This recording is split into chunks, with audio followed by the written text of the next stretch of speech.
Welcome, everyone. I know you probably were expecting to see Sean's face, but first, since this is a Village Book sponsored event, I do, of course, have some housekeeping, some announcements. My name is Claire. I'm the event coordinator at Village Books, and first and foremost, please let me say a huge thank you to Sean for his magical juggling, shuffling of folks in the green room, and also to Lisa Daly. Also, you've been champs, and Cammie, I know you've been a big help too. So this was not an easy thing to wrangle by any stretch of the imagination. So, but very quickly, I just want to say, happily, our events are free on our virtual Lit Live series.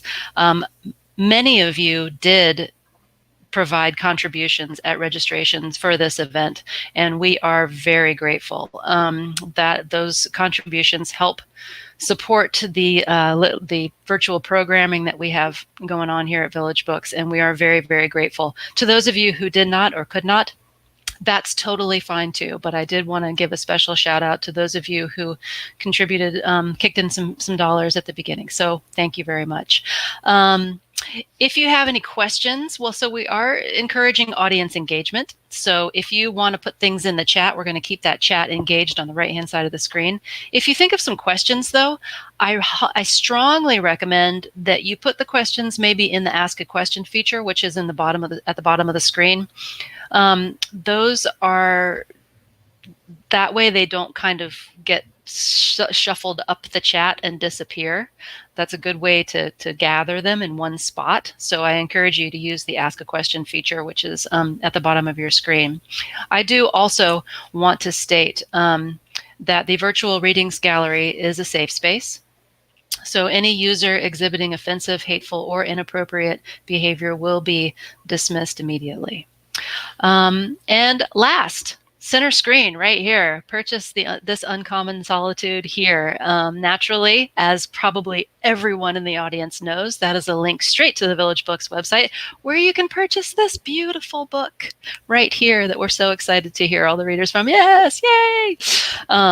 So that green button right there. Also, if you are watching this recording on YouTube, if you look down below in the description, there is also a link there to the Village Books website. We encourage you to support the authors, the poets, and an independent bookstore. So I think that those are my announcements. I am so excited that I just get to sit back and enjoy the show. And so from now you get to hear from Cammie Ostman.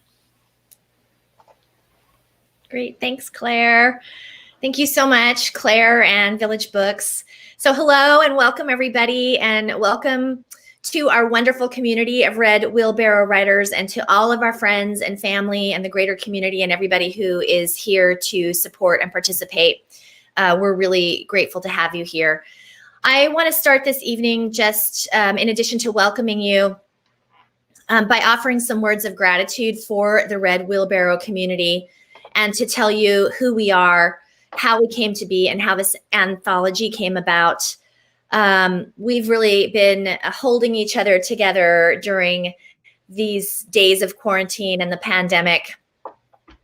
But the Red Wheelbarrow community has been together for almost a decade. We originated as a writing class organized by Susan Tive and me and taught by Laura Kalpakian, who we call the mother of us all. We love you, Laura. After the class, a group of people went to a wine bar to read to one another what they'd been working on during the class, and that birthed the monthly Red Wheelbarrow Writers Happy Hour, which has been going on now for many years. Since that time, we've coalesced into a loose affiliation of working writers, which, in addition to what some of our 200 members produce on their own, we've produced a lot of amazing things together, not the least of which is, by my count, and somebody can correct me if I'm wrong about this, 11 collective novels during National Novel Writing Month, November, which is happening right now, and we're furiously writing away at our 11th novel. And with this volume we're introducing tonight, we've produced 3 anthologies together. This particular really special volume has had an interesting genesis. Some of the poets in our community regularly participate in National Poetry Writing Month in April, where the goal is to write one poem a day for 30 days. For the last many years, they've posted their poems in a private Facebook group where those of us who don't think of ourselves as poets lurk and applaud. But this year in quarantine, the poetry was naturally oriented around our respective isolation, fear, and grief, along with some of the quieting of the soul that happened for many people in the early days of the quarantine. Interestingly enough, once Poetry Writing Month was over, at the end of April, the poems kept coming in the Poets Facebook group. And eventually our three editors, Susan Chase Foster, Victoria Dorper, and Joe Nolting, put forward the idea of compiling the COVID-inspired poetry and inviting the community to submit some additional poems for a volume that we could put together. Red Wheelbarrow Writers' previous anthologies have been, I think, strictly prose. So the idea of writing and submitting poetry for publication was a stretch for some of us, myself included.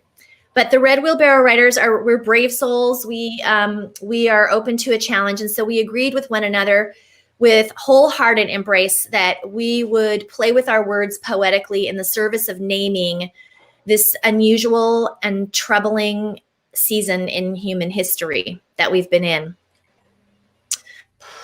A real special thanks right up front to Lisa Daly, who took up the cause, one of our Red Wheelbarrow Writers, who is the publisher at Sidekick Press, and took our words and made them look beautiful on the outside and on the inside. This Uncommon Solitude, the title coming from a poem by Drew Robinson, is a beautiful collection of the expression of what this pandemic has brought forward in us as individuals and as a community. Tonight, we're going to hear several of our poets reading their submissions, and then we're going to take questions at the end. So like Claire said, if you have questions, please pop them in the question box, and then that way they're fresh and right there for us rather than scrolled up. If you want to buy the book, of course, there's a button right below too, and we would really encourage you to do that and to have a copy of this beautiful volume for yourself. So now I'd like to introduce our MC for the night, Sean Dwyer. Sean Dwyer is a stalwart member of our community, a lifelong writer who's submitted close to 100 stories to journals and websites. And he's published 11 stories, including 5 in anthologies and 1 in the final issue of Clover, which he demises. He says he demises. He laments the demise, but refuses to acknowledge being at fault for the end of the Clover. So I don't know. I doubt that, Sean. He's a native of Indiana, and he's glad he wasn't born here because he probably would not appreciate sufficiently the delights of Bellingham if he had not lived in landlocked states for 50 years. He'll never move from Bellingham willingly, he says. Sean is a staunch supporter of other writers, and he hosts the Village Books open mic since June 2018. He's written 3 novels in an average of three months each, and has spent 3.5 years putting together the manuscript for his memoir, A Quest for Tears, which he says he gives me credit for supporting him. And I appreciate that, Sean, but I am really happy that we were able to collaborate on that, among other things. So without further ado, Sean, take us away. Okay, well, this is going to be exciting. I want to say a word or two, which is that it was the day that we had the Red Wheelbarrow Happy Hour and this turned into the potential for a project. People said, yeah, you know, why don't we do our next anthology poetry about COVID? And I thought, oh, this is going to be good. And what has come of everybody's efforts and what has come of the design, this is probably my favorite book that I've ever seen in my entire life. And if I could shed tears just thinking about how beautiful this book is, I would be doing that right now. But you don't have to put up with that spectacle. So what I'm going to do is I'm going to put myself down in the corner, and I will be bringing writers up and putting them in focus to read.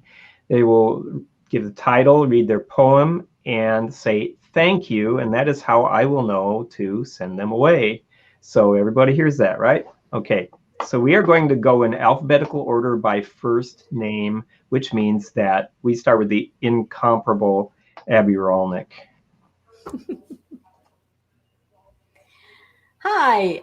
Well, I'm not a poet, so this was a big inspiration for me. So here we go. Corona Crown of Cons. Confusion reigns as COVID-19 spreads, invisible as it travels uncontained, contagious in the hearts and lungs of those we love, contagious in the loss of income. Confusion reigns as presidential mandates contradict health experts.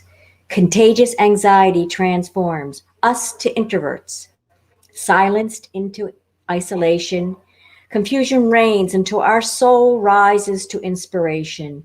Contagious needs to control spawns art, song, dance. Confined to 6 feet social distance, confusion reigns with inconsistent rules. Crazed, illogical decisions forces more divisions. Contagious spread of conspiracies, misaligned information, filters sift for consolation. Confusion reigns as elders die, children question why, crave hugs and kisses. Everyone misses. Confusion reigns till vaccinations reach across the world in ceremonious coronations. Thank you. Thank you, thank you, thank you. Now I have my first thing. Okay. All right. So I'll be up on screen for a second, it looks like. Okay. Because we have such a long list of people now that I couldn't find my next reader in time. So Betty Scott is going to be up. She is, in fact, a renowned local poet and beyond local. So Betty will, oh no, how'd that happen? Goodness. But that was a mistake, Jean. Bye-bye. All right. Here we go. Oh, no. Oh, no. It couldn't be perfect, could it? All right, here we go. So I'm going to give you the floor. All right, thank you. I want to thank just really quickly Claire and Cammie and Sean and Lisa and our fine editors, Susan, Victoria, and Joe, and also Village Books, this Uncommon bookstore that provides us meaningful reading, adventures, events, and sense of community. The poem I'm reading is Candles and Cradles. It's on page 75. And it's in loving memory of Lily Copeland, who died from COVID in July. About with COVID, chaos rocks us now. And once again, there is a quickening, a call of emotions that sets our eyes blinking and roving, married as we are to social constructions of wealth and poverty, beneath veils of conflicting desires.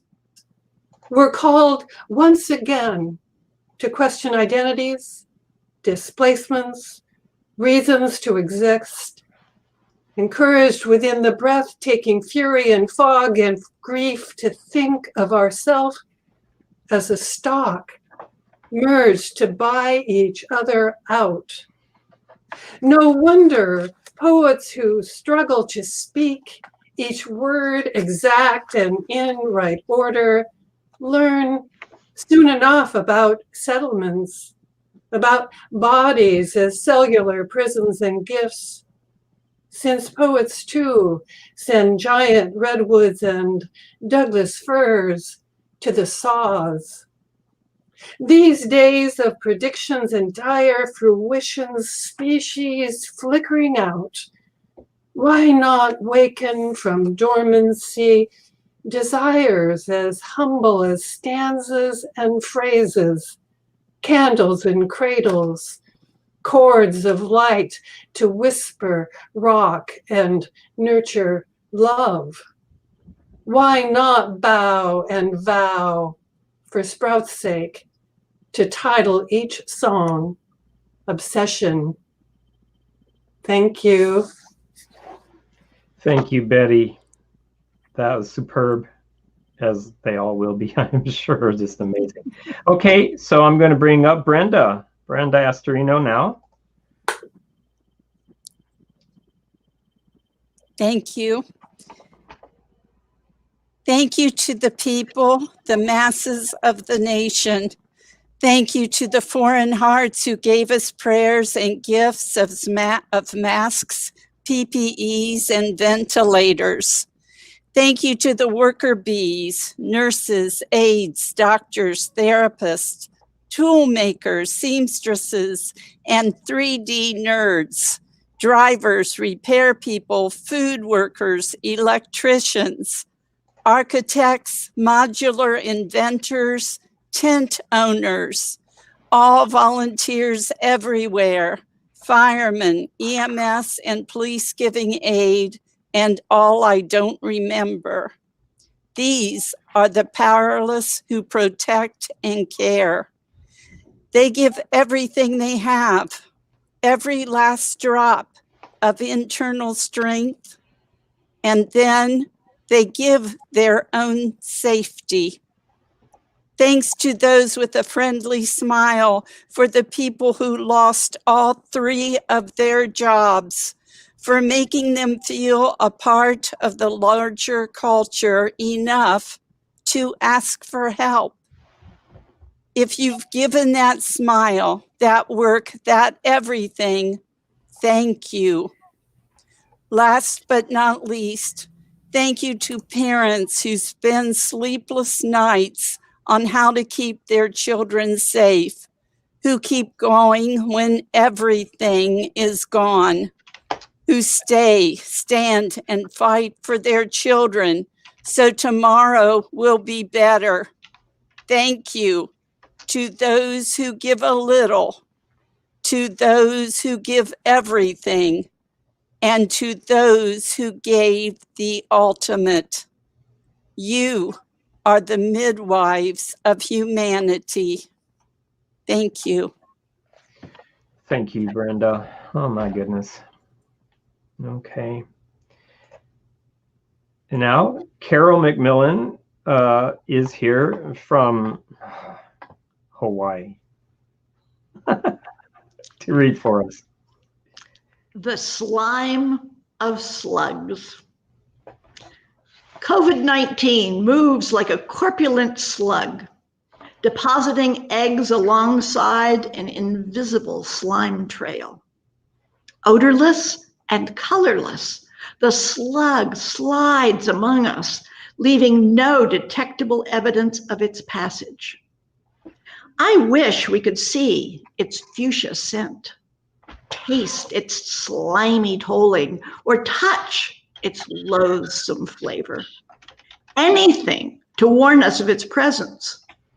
Too late, we do respond.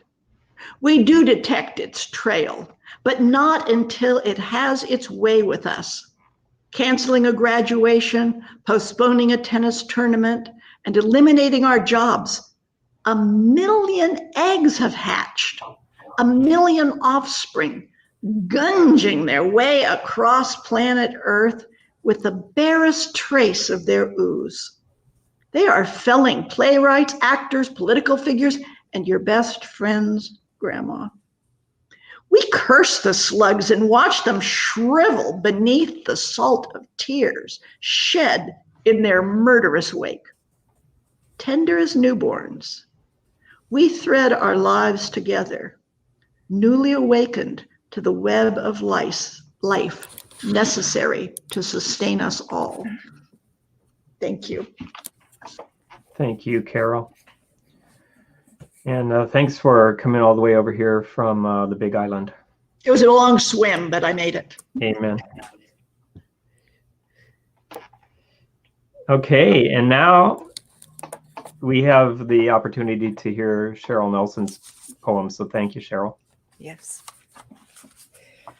How then shall we live? We heard that people died. People in other countries, Spain, Italy, China, South Korea, people unknown to us, but we must know. Some not remembered, yet we must remember. Brothers, sisters, mothers, fathers, friends, lovers, say their names. We care for the sick, take them dinner, talk with them on the phone, email, FaceTime, TikTok, text. We long for connection. Let us connect. We grieve. Oh, how we grieve. Bodies shaking, voices keening, inconsolable tears. But together we cry. Restless and lonely, we impatiently wait for normal to reoccur, to have life be what it used to be, our familiar life, normal again. But normal will never be again. Life will never be the same. We have changed. The world has shifted. Now we must ask, how then will we choose to live? Thank you. Thank you, Cheryl. Okay. Before I bring up CJ, I would like to acknowledge that I created a second event because I wanted to invite a bunch of people, and I invited 400 people. And some of them are here. So everybody who is my Facebook friend and has not been my local friend, I'm grateful for your presence. Thank you for being here. And now CJ Prince, who just went. I've been having trouble, Sean, with Well, we can hear you. So I'd like you to go ahead and still read yours speaking? and then do your stand-in as well. I've been having trouble with my screen, and if it freezes while I'm speaking, I'll come back on. It's okay. We can Thank hear you, everyone. We're good.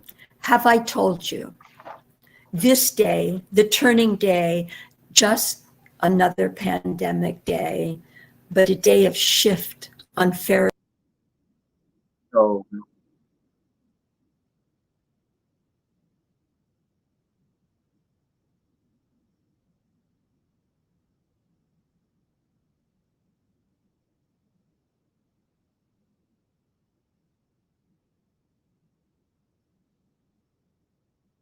oh, okay. Well,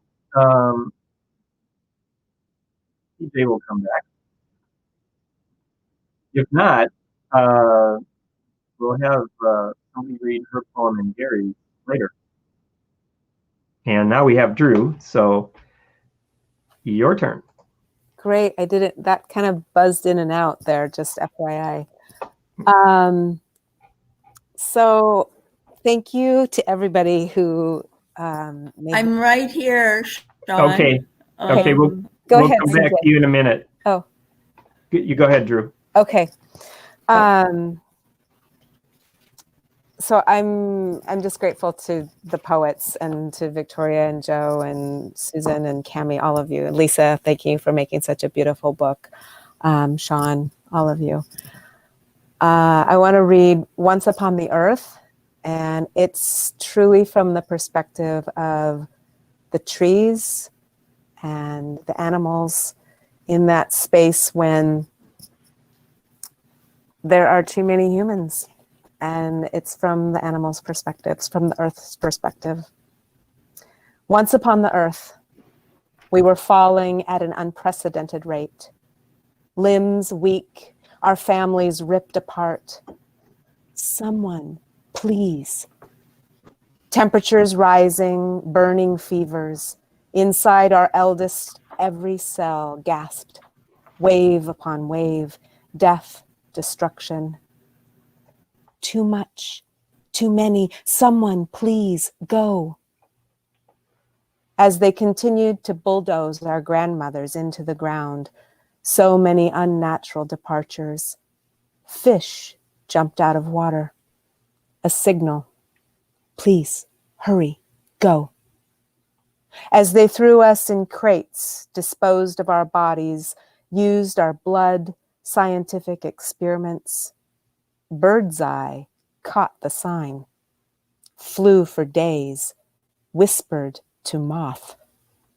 You are of the night, you must go.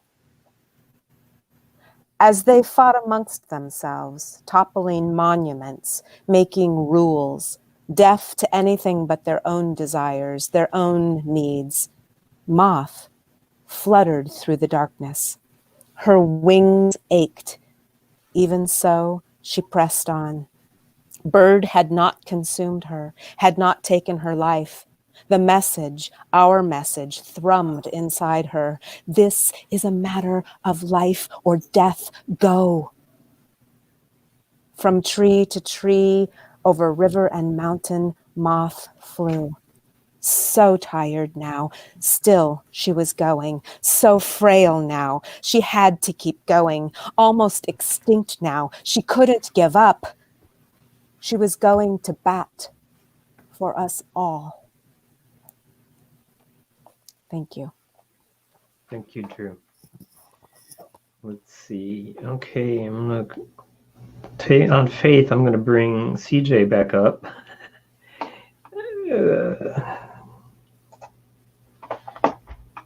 Okay. Oh, she's gone. All right. So here you go, Isabel. Breathe first. Through breath, this stealthy virus weaves through our communities. She challenges us to breathe slowly and steadily, in situ. What if we were to breathe first, before falling to her tight grip? What if we slowed down, inhaling deeply, exhaling fully, and reconnected with our own inner rhythms? She guides us each back home, within our walls, within our bodies. Let go of unreasonable expectations. Cherish what you have in your home, but also your mind, actions, and community. What can I shed? What would I do with extra time? How do I support my community? What are my priorities, and do I nurture them? Somehow I'd forgotten to care about the essentials. She primed us to see our brother underfoot, air squeezed out, his mama running for him from the other side. How many breaths have I taken for granted while my brothers, sisters, and cousins had theirs stripped away? As eyes open, blood pulses, heart breaks, and mind races, how can I keep a steady breath? As masks of hatred and compliance fall, faces still covered with virus protection, we are ready, willing, and already weary for a long road ahead, with a list of new essentials for us all. Somehow she feels like Mama, helping us from the other side, to breathe slowly and steadily, in situ. And I want to dedicate it to my dad, who passed away in September, not from COVID, but his mama was running to him from the other side. Thank you. Thank you, Isabel. All right. So timing is everything. Let's see, because CJ has been looking good when she's down below. CJ, just talk. Don't try to put your video on. You there? If I can't see it, my voice is coming through, so I could Yes. just read the whole thing. I hear you. Yep. Is that true? Yep, I hear you. We hear you. I can't hear what you're saying. Have I told you? This day, this turning day, just another pandemic day, but a day of shift on fairy wings. This day, I do not remember what I have said. If I told or assumed you knew, did I forget or did you? On this day, when anything can happen, gilded or gutted, whether we forgot to dance and we're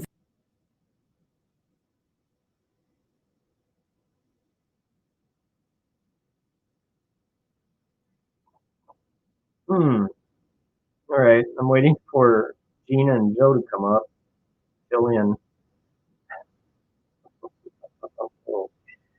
I don't have a poem in this book, and that's by design, and so we're going to have to depend on everybody to get in here. Okay, so I'm going to put Jean up. Here you go, Jean. Jean White. Thank you, Sean.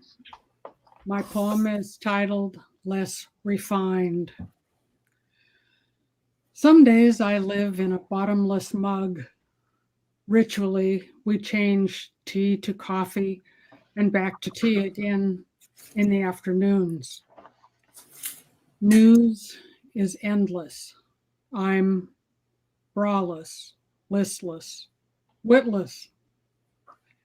Other days I rouse, shower and spiff, list, venture out. The town is moved, somehow younger. Not bakery, the place for treats, but now they bake bread. The staff of life in a scratchy whole grain style I've longed for. I regain my wits. The times I knew are not coming back, but I'm back. Less refined, more determined. Thank you. Thank you, Jean. Okay. Now I'm going to bring Joe up. And Joe Nolting, I need to tell you, is the guy who was writing the poetry before anybody, and I was just always stunned by it and so heartbreakingly beautiful. And so really glad you were able to come represent yourself here tonight, Joe. Thanks, Sean. Prescription for a sheltering in place day. Pull off the mask, put the gloves aside, open the window wide. Listen to the pulse of raindrops against the fresh earth. Hear the junco's call and response, the soft echo of desire. Inhale the sweet scent of cottonwood leaves. Breathe in so deeply you dislodge the sorrow that has taken residence in your heart. Witness the swallow knife its way through the air as if it could tear open the morning's fragile fabric, and your burdens could leak through the fissure. Imagine the day now. Change, the earth tilting gently away from pain. Thank you. Thank you, Joe. So now I'm going to bring up J.L. Wright. Thank you. The poem is called On the Field. From the announcer's booth, I can see it will be a glorious day in the park. The mowers are running in tandem, the line painters freshening home plate that will hopefully need a dusting soon. The empty stands shine with morning dew, dancing with anticipation of roaring, stomping fans. Which young local voice will belt out the anthem? Which mascot will lead the cheers today? Which sponsors will give something away? From the announcer's booth, I can't see the empty parking lot and the ticket booth latched and locked. I can't see the yellow caution tape or the closed due to COVID-19 safety sign. I can't see the players at home with their families or the fans tossing balls in their own yards. Thank you. Thank you, Joy. Now Judith Shantz is going to come up. Thank you, Sharon. Mm-hmm. My poem is called To Be Brave, on page 15. Chalk art in a rounded hand, a child's hand, spells courage on the pavement. Be brave, be strong, in pastel shades of sun and shadow. But strength is not the same as bravery. It is one thing to plant your feet and lean into the hurricane when there is no recourse but hanging on. It's quite another thing to walk, chin up, high-headed, proud, and even confident, to face the lion in its den. I yelp in pain before the blow is felt. I check the falling sky, not the Chicken Little sky, but all its falling shoes, tumbling unexpectedly into this graveyard of steel-shoed, steel-toed boots, piled up for years, each one a grief or loss. This now, in my old age, my craven with me. Infirmity, irrelevance, decay, a tiny microbe fashioned as a medieval mace, the looming loss of my own small, sweet light. My lover, warm and restless, coughs in the night, dry and rasping, and I wake, a damp prickle of fear along my hairline, the hot rush that threatens to disembowel me. Maybe next year I'll be brave. Thank you. Thank you, Judy. Kate Miller, come on up. Okay. Thank you to everyone. I won't go through the list again, but you all know who you are. And this is a beautiful evening of poetry. This poem is called Losing Our Elders. Listen, we are losing our elders by the week, by the day, by the hour. They are slipping away from us before we have time to miss them. Everywhere they are dying alone, in their homes, in hospital hallways, in line to be tested, to be admitted, to be accepted, to be rejected, to be seen. We cannot be with them as they die, cannot hug them, cannot carry them, cannot hold them close or whisper in their ears. We cannot say goodbye.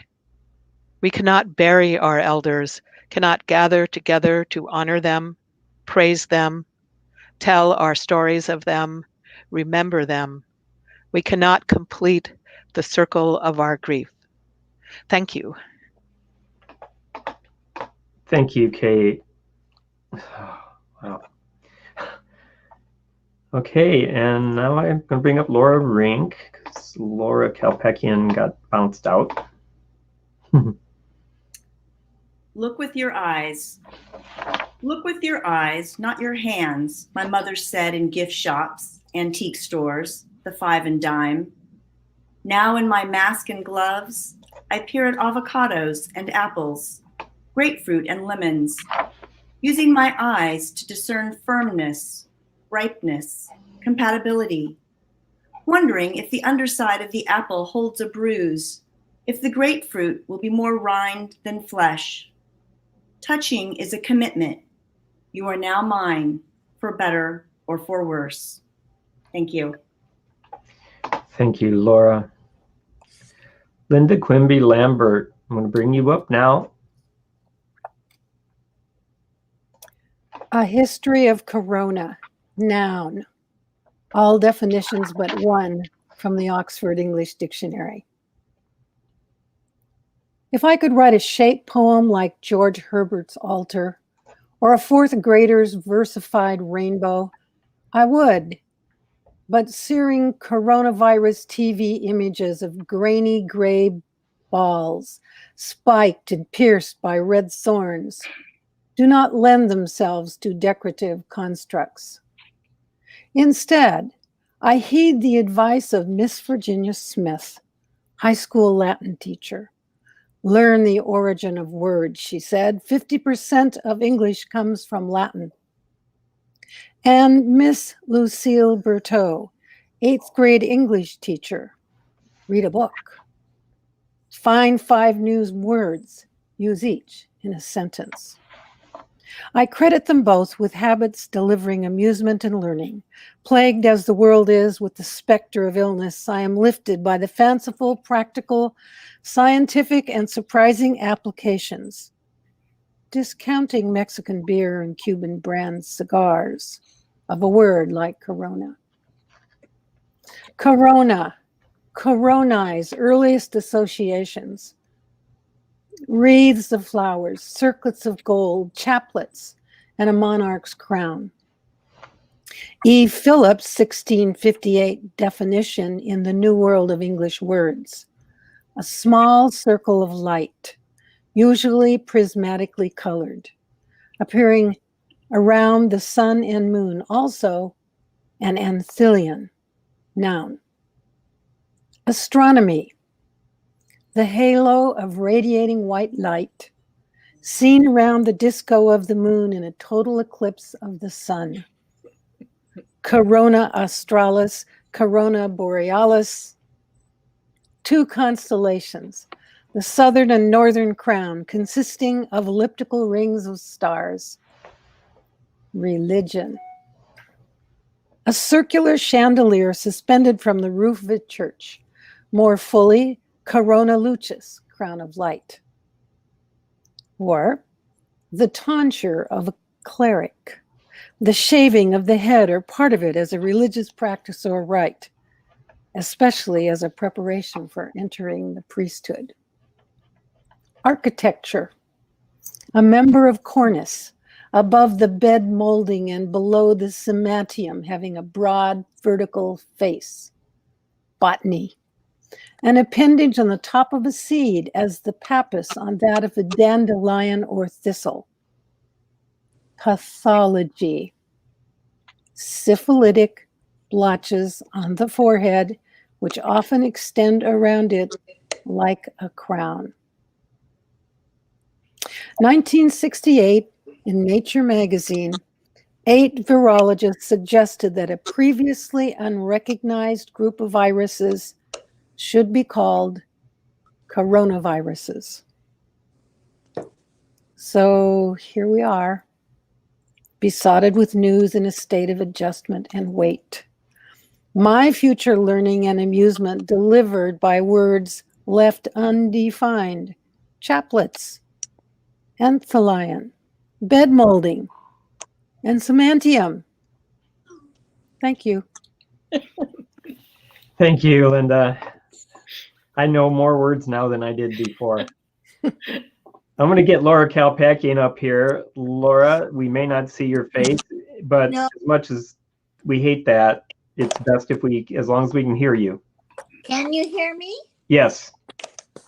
Okay, well, it's too bad you can't see my face because I actually got dressed up for this.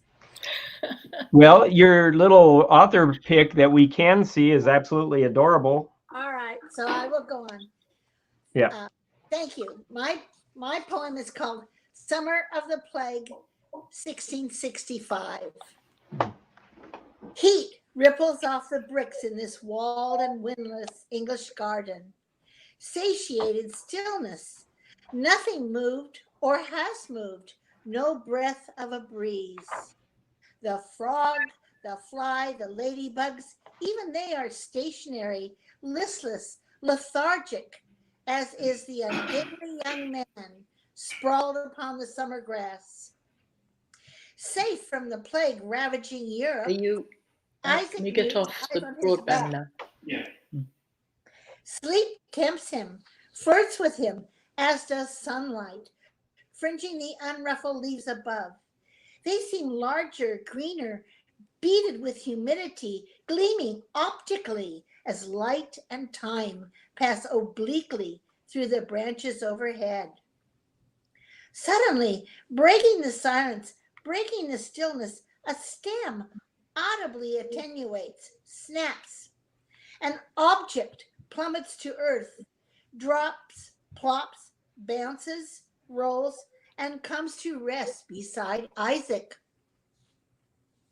And he is Isaac, a young man, not yet Sir Isaac Newton, not yet hyphenated and enclosed, walled within 1642 to 1727, not yet memorially entombed in Westminster Abbey, not yet entombed in textbooks for that matter, where his laws are numbered and his gravity beyond question, until the wiry, white-haired Einstein spoke relatively of space and time, and light and energy, open nature to the universe, or maybe vice versa.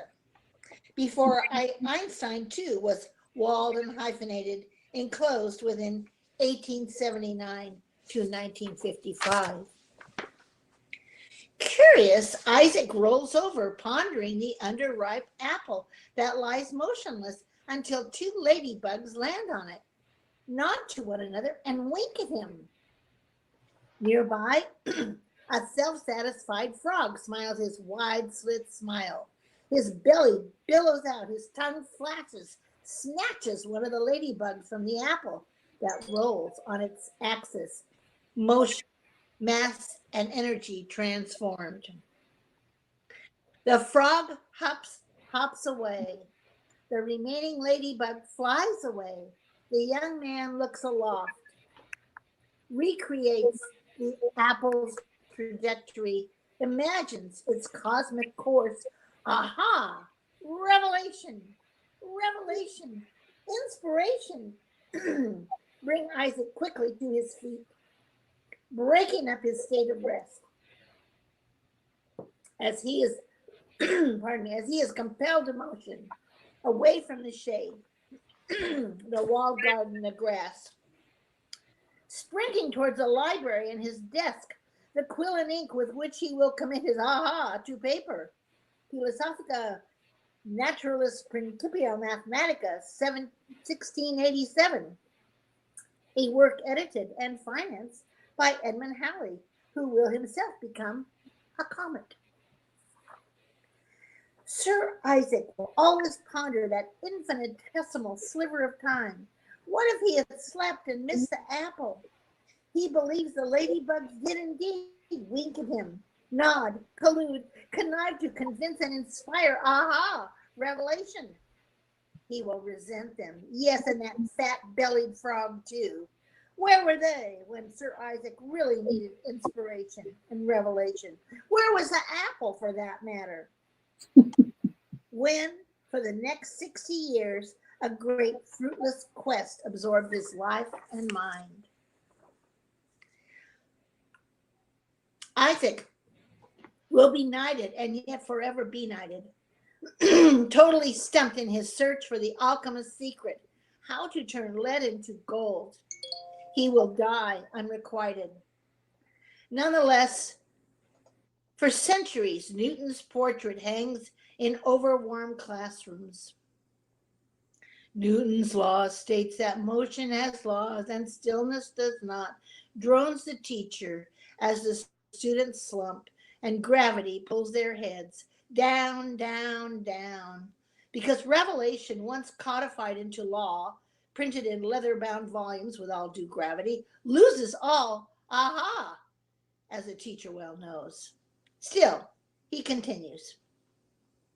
Every body continues in its set state of rest or uniform motion unless it is compelled to change.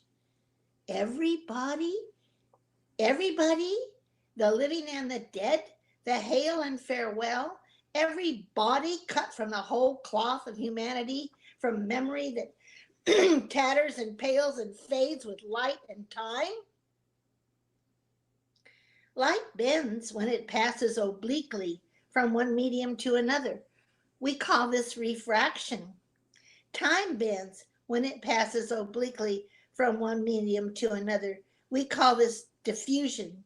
We all diffuse and refract endlessly so, subject to laws we never agreed to, save in becoming flesh, and thus susceptible to death, to grief, to hunger, lust, and summertime. Thank you. What can this wordsmith not do? My goodness. Could you hear me?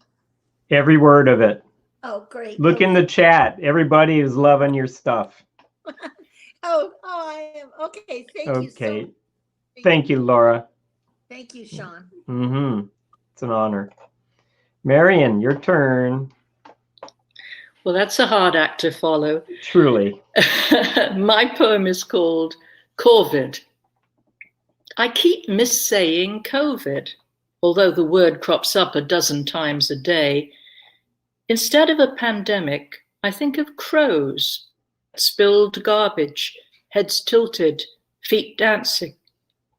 Crow's feet, my face in the mirror, newly old, vulnerable. The president crowing over the market surge while unemployment soars. A murder of crows. The police line clad in battle dress advances. A new world with a new word I cannot master. I can only stay. Thank you. Thank you. Marion, could you reread the last line? You froze a bit. A new world with a new word I cannot master. I can only stay out of the way. Thank you. Okay. Mary Lou's coming up.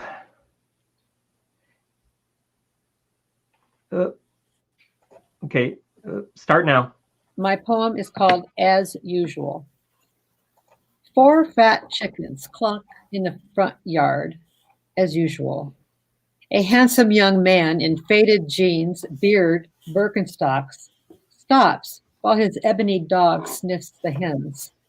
The dog bounces, snout poking through chicken wire, eager to come nose to nose with those confident birds. As usual. I greet the man. We lower our masks. Once our glasses defogged, we lock eyes. Oh, the relief. I delight in his calm face full with dimples and smiles. Yet I feel slimy, mucked up and contagious. We keep the distance. No more usual. Your dog is gorgeous, I say. I want to pet him, but I can't. I used to. Thanks, he said. His name is Socrates. Just got him as a rescue. I want us to be rescued. We are blanketed by the great pause. We are innocent. We are captive. I want us to be rescued immediately. I miss the usual. We talk about the invasion, the virus, the invisible enemy, the silent scourge that has no life, yet sucks life and livelihood from so many around the world. We mention the victims, the changes, the unknown future. And then we admit the future has always been unknown. But this time it's different. As usual, I ask, how's your family? He says, Kenya only has a few cases. They're careful. They're okay so far. We know the new meaning of so far. But my wife has been sick, he said. And I freeze, embarrassed to find myself backing away. Does he scent my retreat? As usual, I say, sorry to hear that. Thanks. He shrugs and shakes his head as if to reassure me. I collect myself. How is she? He says, oh, she's fine now. Feels good working from home. Oh, good, I say from the distance, further away than usual. We talk again about the chickens. Socrates is satisfied with his adventure. The man and I remask, taking a long moment to be sure we are safe for each other and from each other. There is the usual goodbye. Have a great day. Then we take turns blessing each other. Be safe. The newly required mantra. He walks on with Socrates. I turn back. The chickens cluck as I weep. Thank you. Thank you, Mary Lou. Now I'm going to bring up Nadia. sorry. Can you hear me? Okay, you can now. Okay. I just wanted to say a quick thank you to Lisa and Cami for this opportunity. I'm really thankful to be part of this anthology. It's wonderful. My poem is called Stones. Hidden in the lush green, nestled in deep valleys, exposed on vast plains. Ancient stones bow to the rising moon, rising sun, and glowing moon. If only I were a stone on those structures, I would trace back the history of a nation, document what people looked like, how they lived, art they created, plagues they endured, wars they wove, prayers, vows, hopes, and dreams. I would wave to them, then tell them, you are not alone. Your pain, affliction, dying dreams, and rising hopes are not singular. I would reach out my arms through the limestone and touch foreheads of little children, envelop their faces with my hands, hum a song of requiem, invite their souls into my bosom, caress them gently into sleep. I would not question my existence, for I would know deep down I was made to be leaned on, stepped over, pushed against, climbed upon. I would wipe away the blood and ichor, splattered and shed all over my surface. I would instead raise the soil, grow some green, and maybe, just maybe, some color. Thank you. Thank you, Nadia. Oh. Okay, Nancy's going to do some pinch hitting for me. Nancy's going to read her own lovely work, and then I'd like you to read also CJ's and Gary's, if you don't mind. Oops. Okay, I'm sorry. Okay, I can read Gary's. Yeah, because CJ was going to read Gary's. Okay, which one is Gary's? Another train. I'll do that one. Okay. Okay. My poem is titled Hope Transforms, and it's from the viewpoint of COVID. We have you on the run, and to think you still call us beautiful like a flower, or maybe your own DNA enlarged beneath a microscope.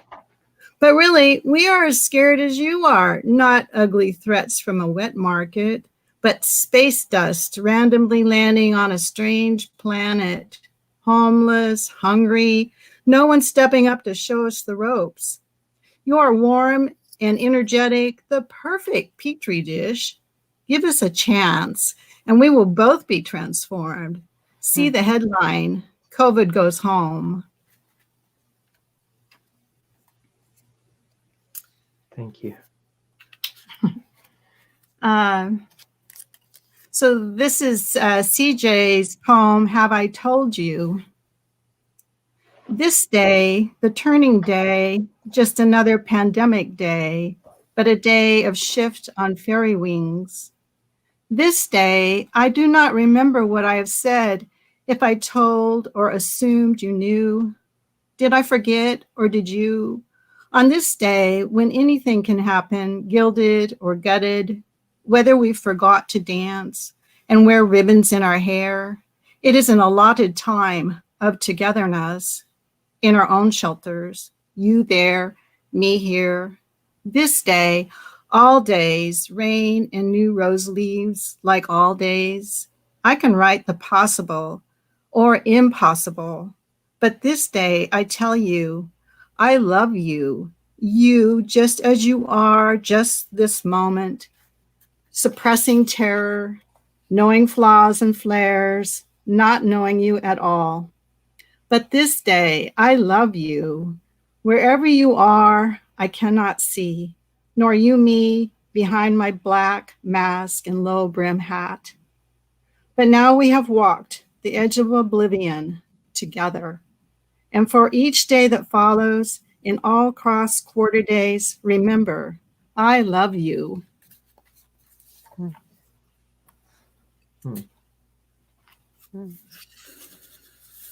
And Gary is here, but he cannot read his own poem tonight, so you could do him a huge favor. And it's Another Train. Is that right? I hope. Okay. Another Train by Gary Wade.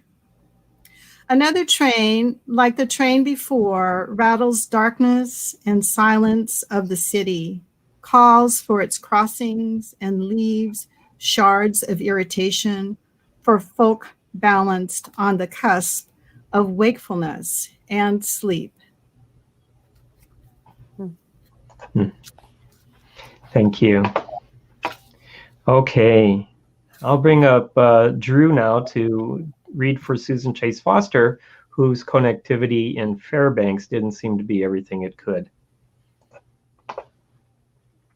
Susan, thank you for this poem. It is so amazing.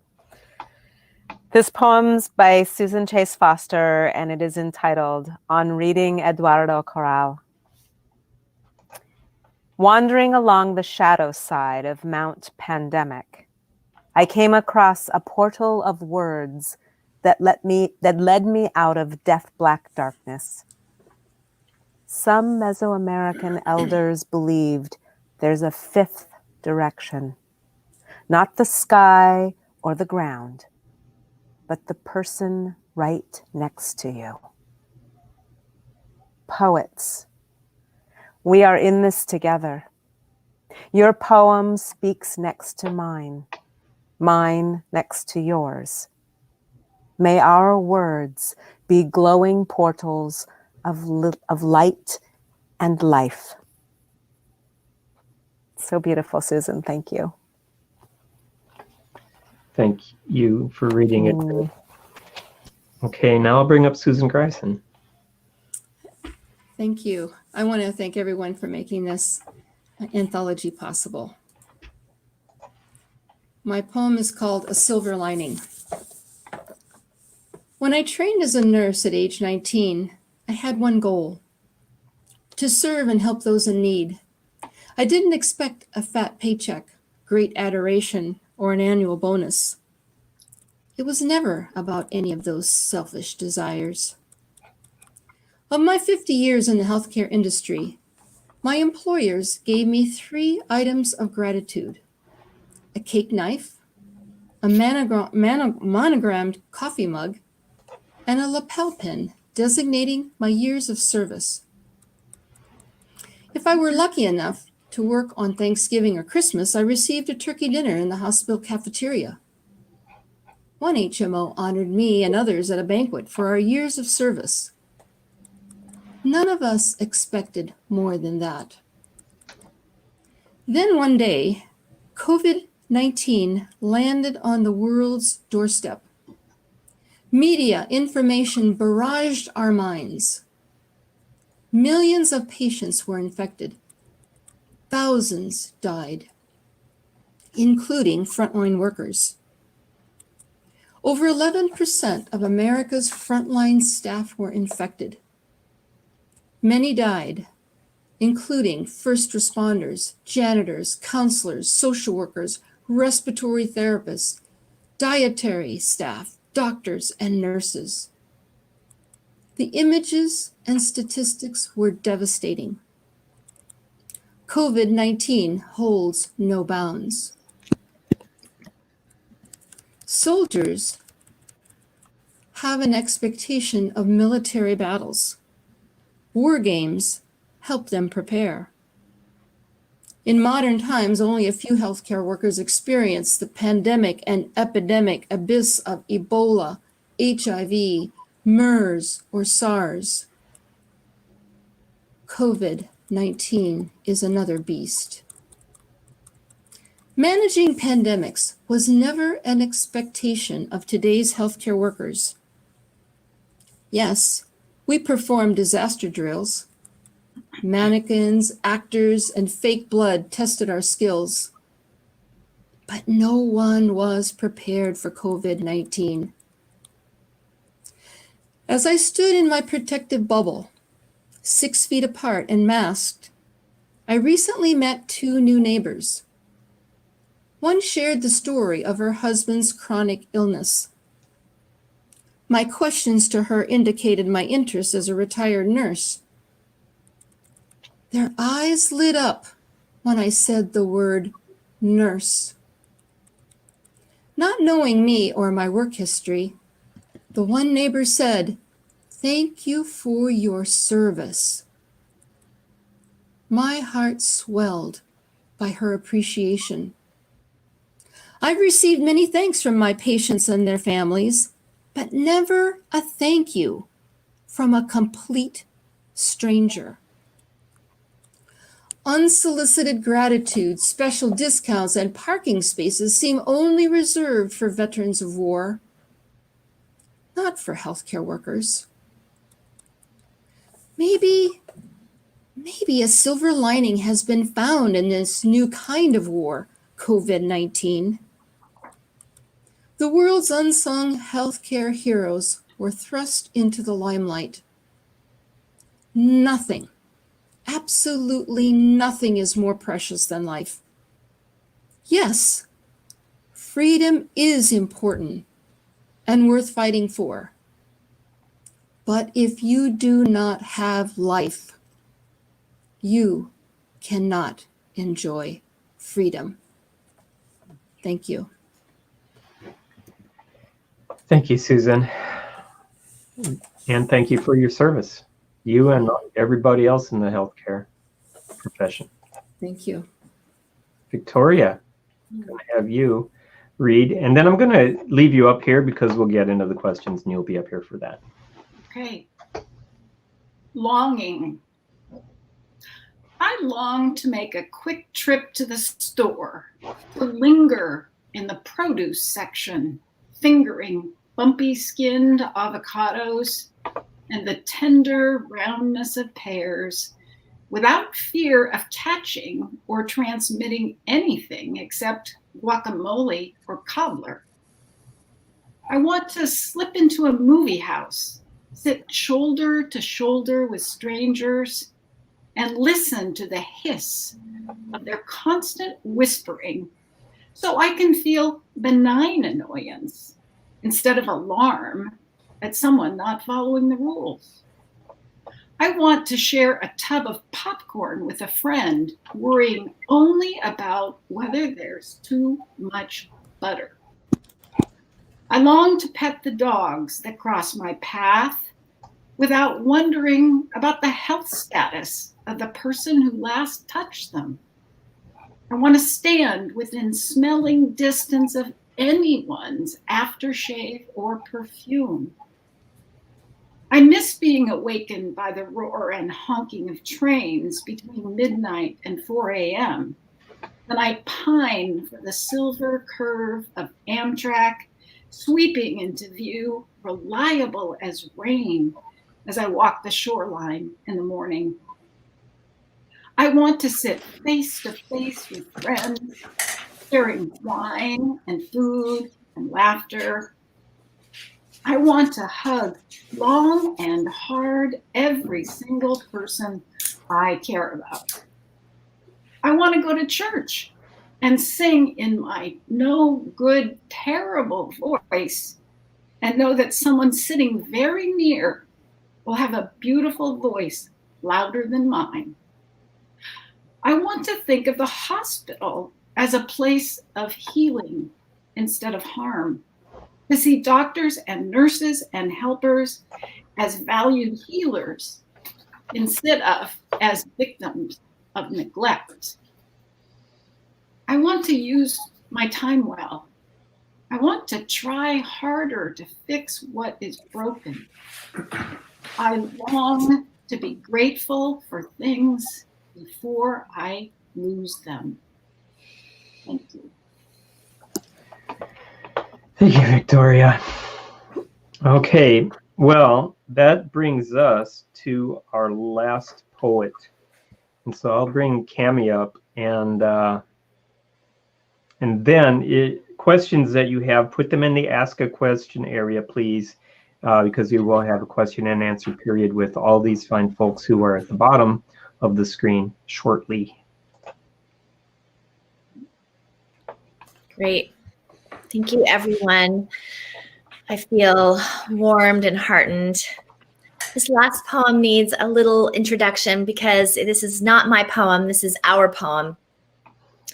One day during happy hour, as in the process of putting out a call for submissions for this anthology several months ago, we invited everyone to identify one strong impression of the quarantine and the pandemic that they would never forget. I furiously wrote down the images that came to mind, and then Victoria and Susan and Joe organized them into this poem. So this is a poem by all of us. It's called I'm Here, Nothing Else to Do. These empty streets, stores closed up, the urban silence magnifies birdsong. Sequestered in pandemic, I'm longing for my grandkids. Dogwood flowers perched atop branches alter my perception. Time has utterly changed, and a day is as long as a heartbeat.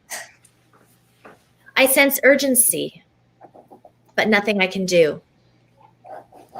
Gratitude, I'm still here. Out of balance, sleep patterns, moods change, and I feel useless. One long writing retreat. Nothing else I can do. One siren a day, eagle and hawk forage while crows scream.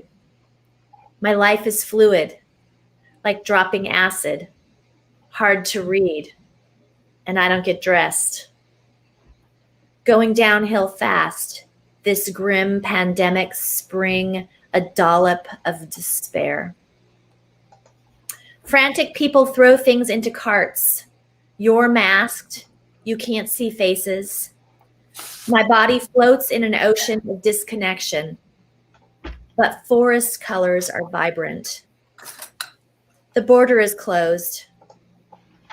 Rabbits sit on my front porch. Juxtaposition. Grateful and vulnerable. I'm just here. Thank you. Great. Okay. Thank you, everyone, so much. We have a handful of questions, I think, and Sean, can everybody come up and be equal in size? Or Yeah, I'll get you all up here. I've invited Laura Kalpakian up, but I don't have an acceptance to my invitation yet. So I can make myself small. No? Oh. Don't make yourself small. Okay. We don't advocate that. So questions. First of all, there's a statement from a certain Pam. I'm here to urge us to do a second volume, Pandemic Part 2. Let's hope it doesn't go on long enough to do that. I'll answer that one right now. Oh, geez. A viewer named Maureen Kane said, thank you for the medicine of this book. It made me feel more connected to humanity and my community.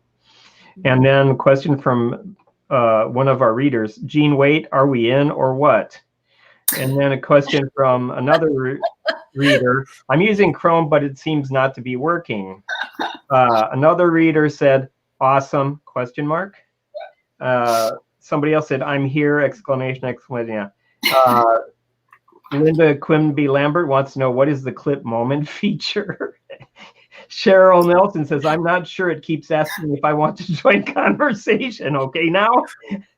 CJ Prince says, looks like I'm out. Claire, okay, I can pronounce the full names of the poets clearer. I'm sorry, Jack. I'm sorry I didn't. I don't think those are the kind of questions we were intending, but that's okay. No, and there are no other questions. Right. People ask questions. Well, I have a question for our editors and our publisher. I know that the making of this is one thing to have poetry submitted, and it's another thing to take that poetry to make sure that it's in good shape by editing it, and then another thing altogether to make sure that it looks good on the page. So I would just love to know a little bit from our editors what your conversations were like when the three of you were together to make sure that you put everybody's work forward in its best light. And then Lisa, once they're done with that, I'd love to know, what was that process like of figuring out how to make it look great on the page? Well, I'll start and just say, as a group of editors, myself and Joe, who just disappears, and Susan Chase Foster, we met via Zoom several times. Before the first time we met, we read every single poem, and we had we had a filter. We wanted to make sure it met the theme of the pandemic. And then we looked at it for kind of rhythm and beats. And I will say also line length was a bit of a challenge, line length, because there were certain limits to the lines in order to have it published. And we didn't want lines spilling over and kind of messing with the flow. So we put things into different groups, and then we got together again and we talked about each poem and had suggestions for some of them. Some of them were just lovely the way they came in. I will say, just for myself, I was really touched and amazed by the poetry that people submitted. And I know that many prose writers who had never written poetry before or only just dabbled in poetry took up the challenge. And it was really just powerful, powerful work. I was just honored to be able to work with people in getting their poems into shape if they needed editing, and to bring them forward. I was really quite not really surprised, but just really touched by what people produced. Thank you, Victoria. Would you add, Joe? I'll jump in on that. Yeah, I agree with everything Victoria has said, and I think the writers, two things that I really saw from the writers who participated.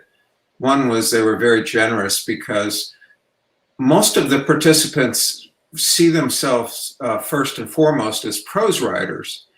And originally we thought, well, let's have this big compendium of poetry and prose and essays and stories and so on. And then when we suggested that we could just focus on poetry, the prose writers were really generous in saying, yeah, let's do that. And they were brave then to jump right away into the deep end of poetry.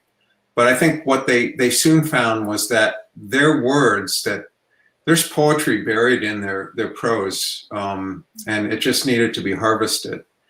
And that's what I saw a lot of people do. The other thing that was really a great experience for me in this, in that working with Victoria and Susan, it was a great teamwork. But working with the poets, people were very coachable. I've had other writing experiences where I've offered suggestions and people would like, this is my story and I'm sticking to it and I don't need your advice. But the poets, especially the ones that I worked with, were very open to suggestions, and I think they grew in their craft through this process. Yeah, I would agree so much. I was so excited to see the bravery of people who hadn't really tried poetry before. Yeah. Lisa, what about you? Then the editors handed this all to you, and you had to figure out. Wow, everything from what number of symbols could go on each line to what color of paper, and tell us about that. Well, the editors gave me a job. We had a limit of five poems per poet. But not everyone submitted 5. Some people submitted 3, and I, for instance, submitted 1. And so they asked that both subject matter be split apart and that, not go together necessarily as a group by one person, and that non-poets and poets not necessarily, be not be all clumped together. And so I printed the whole thing out, and I really looked for an arc in all of the stories. And I took each one and I read through and tried to get sort of the essence of it, so that a poem about rocks wouldn't go next to another one about rocks, or trains with trains. And then I laid it all out on my kitchen table in a section by section, and looked to see what would go nicely next to the other one to kind of have a balance throughout as well. And then we went through some printing of arcs just to see what would look best in terms of paper color. And then it came to the final product. Love it. One thing I love so much about our community is the level of collaboration, and how many people feel at the end of the day, whenever we do anything, that we can all take some credit and responsibility for it. It feels like such a beautiful connection, especially during this hard time where we've been mostly connecting on Zoom. I wanted to just point out on the back cover, C.J. Prince, who's an extremely talented poet, is also a talented artist, and her work is on the back cover of the book. Mm-hmm. And I think the layout of the cover and the back cover were just so well done, and really reflect the contents of the book. That sort of stark black and white. I think it just, every part of the book speaks to the pandemic experience. Right. And I think that was just really well done. That was Lisa and her people who made that happen. So that was really cool. We do have a couple of questions here. Yes, we do. That's exciting, isn't it? Do you want to read them, or do you want me to read them? Yeah, Sean, why don't you, Okay. there's 2 at the end here. Why don't you go for it? Well, Linda Morrow asked if the questions could be a poem the way that we did it in that team poem. Could there be a post-pandemic volume is a question. Would you be willing to revisit this as something to on the other side of it? Or was it too much work? Erica wanted to know what the prompt was for the group poem. She didn't quite catch it. Oh, I think, so normally what we do when we have happy hour is we all introduce ourselves in case there are new people coming. And I believe that day we asked the question, what would be your biggest impression you would leave with from this pandemic period? And so everyone went around and they said one impression about what they would be, their biggest or strongest impression, most indelible impression. And that was the prompt. Yeah. Yes. Pam Helberg was texting me, what if we do an after the pandemic volume? And I suggested that we should call it Mosh Pit. Yeah, totally. There's a question here about motifs. What motifs did the editors find most common, and how did that influence the lineup in the book? Were there kind of repetitive ideas? You want to go, Joe, for that? Or? Sure. I mean, there were some motifs, and I guess, a lot of these poems were written early in the pandemic, and I'm not sure if we ever do a volume 2, if we'll see sort of a progression of things. But there were issues of scarcity, because in the beginning people were hoarding, and I guess we're coming back around to that again. And healthcare and essential workers, the isolation from family and friends, right, and all the, so those were some of the common themes that we seemed to be in many of the poems that were submitted. Yeah, I think Lisa did a really good job in spreading those things out, because as Joe said, each one of us, while we had our own experiences, we were experiencing similar things. There wasn't toilet paper, and now there's still not toilet paper, but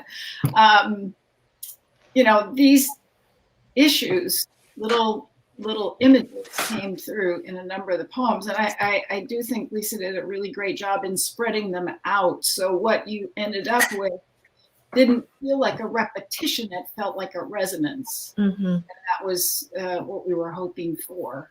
Yeah. Because it's really, we are all experiences the same rules and all of that, but to each one of us, it's an entirely specific experience. Mm-hmm. And I think that is shown in the book. Yeah, I agree. There's a question here about prose writers challenging themselves to create poetry. How did prose writers approach this, working within a rhythm and structure, finding a theme, just riffing? How did you know when you got it right? What a great question. And I think it was the question that a lot of the prose writers in our community said, like, I don't write poetry. I don't know how to write poetry. So, I guess any one of us could answer this, because we're all prose writers and we've all tried our hand at poetry. So anybody want to take a stab at this? How did we know we got it right? Well, I can tell you I didn't get it right, so I never even bothered you and didn't try to foist anything off on you. I didn't want to embarrass myself. I had some great scenes, and I just couldn't make it happen. I'm not going to do it to you. Well, I think we got a lot of coaching through it too. We held a couple of meetings where editors, Victoria, Susan, and Joe, were all very gracious with their time and kind of walked the whole group through it so that we could all kind of take a stab at it and feel like we were safe doing so. Yeah, I would agree. Susan Chase Foster posted 2 or 3 websites also that I think were helpful to people just to think about what a poem is. There's so much latitude in poetry. But there is a certain rhythm to it that can be different than prose. I think, as Joe said, in prose there is an awful lot of poetry embedded in it. Yeah. And I think also it was sometimes people perceive poets as being this sort of exclusive society, and I think that's really a misconception, because everyone is a poet at heart. And again, as I said before, with the prose writers, it's just looking within your work and finding the poetry there, and then maybe reshaping it a little bit. But it's there, and clearly all the prose writers who participated in this project are poets, are skilled poets, and I hope they will continue to write poetry. Yeah. Thank you for saying that, Joe. And I think one of the things that really touched me about this whole process is that in a period of time when we were closing in against risk, even against normal risk, we always take a risk when we walk outside of our door in some way, shape, or form. And here we were encouraged, and the governor was saying close in. And so we closed in, and yet we continued to take a risk in what way we could. And I think that risk taking is such an important part of life. And so it was really lovely to have this opportunity to put the toe in the water and try things that I hadn't done before. Risk feeling foolish, risk, what is life if we don't risk a little bit of foolishness here and there, so thank you for that opportunity. Really appreciated that. Sean, how are we doing? Do we have any other questions, or are we ready to? No, that's all we've gotten. No more updates. So I guess it's time to time to end the magic. But all I know is I'm looking forward to watching this over and over and over between YouTube and whatnot. It's just brilliant. And I got a copy of the book to be able to familiarize myself with it. Thanks, Lisa. I just looked through this thing and started reading this. Oh my goodness.